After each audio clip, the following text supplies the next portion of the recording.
Hello mga lods at good evening. So meron tayong pasok ngayon na customer ay meron tayong ITEL 8802. So ang problem nito, dinala niya na sa ibang tech. So inayawan na kasi nga ay board na daw yung sira.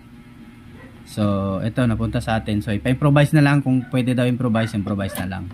So ito, sunog kasi siya. So tinanggal ko na, kinopya ko na to. So ayan, sunog oh. Hindi na, wala na siyang power at saka sira din yung ano niya, pinaka-display yan, yung ano niya, yung pinaka-main IC. So sira na, umiinit na din yan siya. So hindi ko na siya kaya i-repair. So need na talaga palitan ng board. So wala ang problema, wala tayong ganitong board. Ay ika-convert ko na lang siya sa KTS. So yung ganito KTS board. Oops, sorry. Na ano yung ano natin, barena. So welcome pa pala sa ating munting channel mga lods, ano. So good evening. Magandang gabi sa inyong lahat. Ito meron tayong board. Ito meron sana tayong ganito, kaso hindi sila pareho. So mahaba. Ito kasi siya, nandito kasi nilagay yung ano, yung pinaka potentiometer na dalawa sa mic at saka echo yung dito. So kaya hindi siya pwede. Ito yung sa mga malalaki, yung sa D12 ano. Sa mga D12 na speaker, yung ganito. So ito maliit lang to, 8 inches lang. So ito na lang ipalit natin. Ito 7.4, ito 3.7. Kasi nga yung IC nandiyan, no. And then 7.4 ito. So 7.4, hanap pa tayo medyo malaki-laki. Ito iba din to, ibang model din to.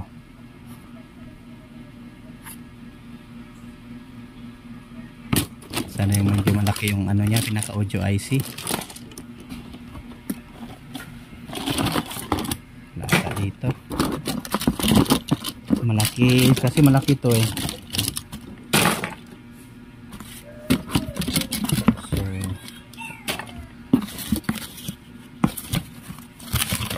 dito ata. So ito malaki yung audio IC nya oh.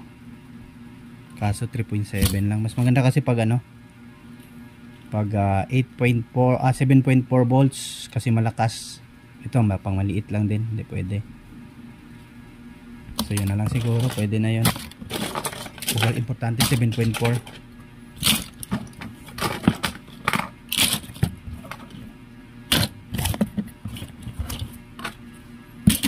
So yung ano, may si Carlos hindi pa kinuha yung order niya na ganito. Marami yun, binalot ko na, ni-ready ko na yun. So hindi kinuha, ewan kung kailan niya bayaran. 6 na piraso na 7.4 volts. Tatlo pala, tatlong 7.4 at saka tatlong 3.7. So ayun, mag-update lang daw siya kung mabayaran niya. So ito yung ano pala, kinopya natin. Tanggalin natin to. Kinopya natin. Pero yung ilalagay natin dito, yung KTS. Yung ito. So baliktad. So ayan, transparent na siya. Nilalagyan ko yan siya ng ilaw, yung ano, RGB para mag reflect sa ganyan na yan siya. So yung buton, itong mga maliliit kasi wala tayong pampalit na buton. So ang ginawa ko, itong 4 no, na buton. Ang ginawa ko, bumili lang ako ng ano, ng 4 na push button. So sakto lang din diyan, sinukat ko na. So ayan, at nang magamit kahit papaano, magamit pa rin ni customer yung kanyang speaker. So sabi ko sa kanya, order na lang siya sa Shopee yung mga ano, nabibili na mga ganito yung ano, yung mga bilog na 12 volts, kaso gusto niya recharge, ganun pa rin yung ano, 5 volts pa rin yung charger. So para hindi daw hassle. So yun yung ano niya, concern niya. So ayan, kaya ito gamitin na naman natin yung pinagbabawal na technique. So ayan, itong mga button dito tanggalin natin to, hindi jumper na lang natin, or pwede rin din natin tanggalin. So anuhin lang natin. So itong memory niya, tanggalin natin to kasi sumasayad sa ano, sa case. Nababangga siya. Pero tingnan lang natin kung baka pwede lang. Ito lang yung pinaka USB, tanggalin natin kasi sumasayad sa ano, lumalampas kasi siya dito sa board. May space yung ano. So ito naman, mayroon naman siyang 5 volts na charging port. So dito lang yung gagamitin niya yung ano, 3.5 ano ba yan? Yung sa DC plug, no? So ayan, assemblingin ko muna to. So may mga order din tayong battery. Ayan, oh, battery ng motor. May digital display. May balancer at saka ano, ito din jump start to. Gusto rin ng customer na 5 volts lang yung charger niya. So sa 5 volts lang ano. So gumamit ako ng ano.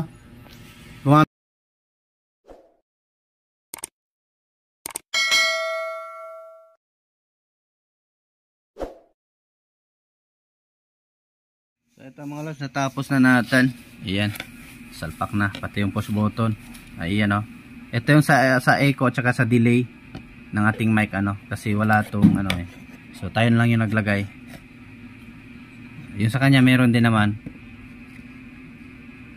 So ayan, yan, oh, yung mga ano, magnetic wire na dinamper natin sa mga buton. So testing muna natin. Wala pang speaker. Testing lang natin kung magpa-function na yung mga buton. So hindi masyado maninag yung ano, pero okay lang, at least gumagana. Ayun, gumana. So ayan, lagay na natin sa kanyang ano, testing natin kung may audio na. At saka testing din natin yung mic nya. Iyon, oh. Para-paraan lang talaga. Pag madiskarte ka, wala imposible. Dumi ng kamay ko.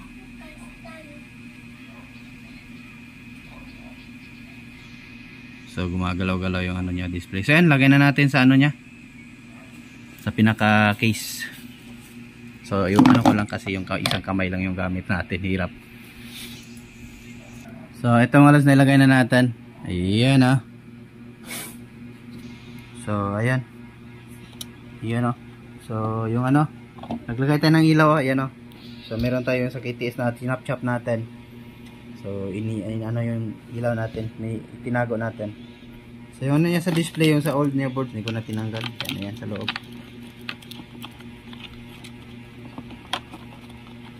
So yan, baka nagustuhan yung video natin mga lods, ano? Huwag kalimutang i-like at pakita notification bell at ilagay sa all pa subscribe na. So ayan, yung dalawa yung ilaw, yung original na ilaw niya nilagay natin dito din, oh. Kasi hindi siya mag-ilaw sa dalawang ano, sa dalawang pin, no? So nilagay natin sa pangatlong pin. Tapos tatlong pin, no? Ayan, testing natin. So lagyan natin itong mayroong screw. So saktong-sakto talaga, oh. Pit na pit. So ayan, power natin.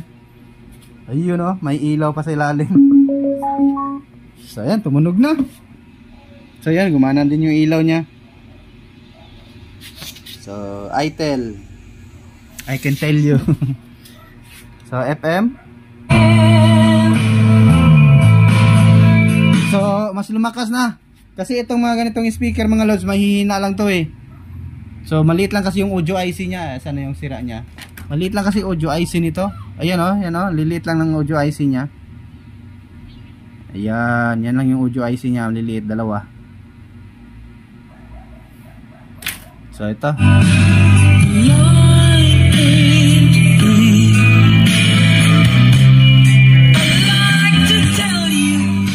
May copyright yan, may copyright. Tayo magkakilala pero parang newlywed.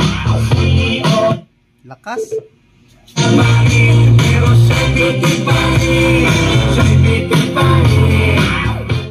So USB tayo para walang copyright.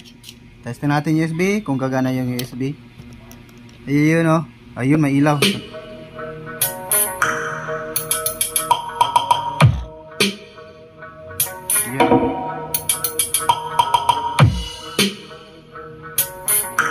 So ayan, may pailaw-ilaw pa siya sa taas.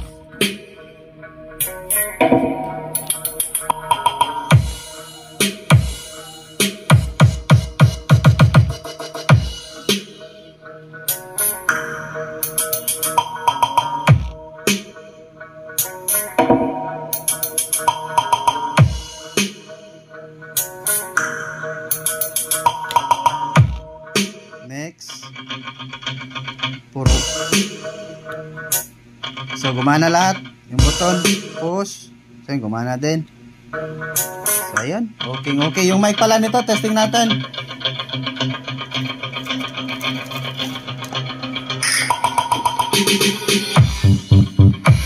Lakas. Ang lakas yung mga lods.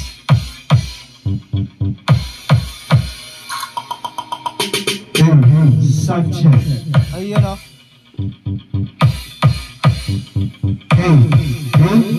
Sound check.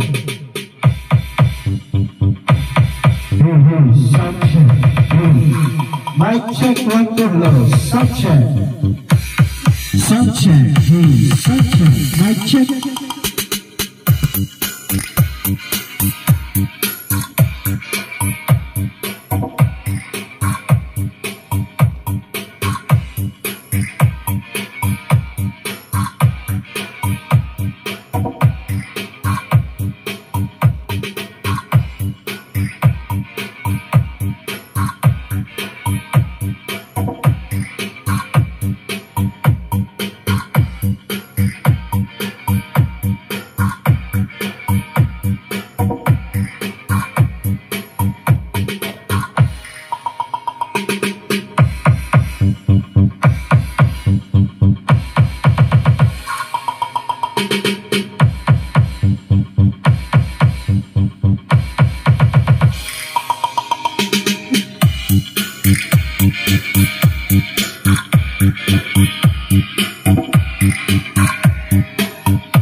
So ayan, daan na tayo mga lods. Daan na tayo. So yung mic, swabing-swabe, maganda na yung echo niya. Tsaka may delay na din siya.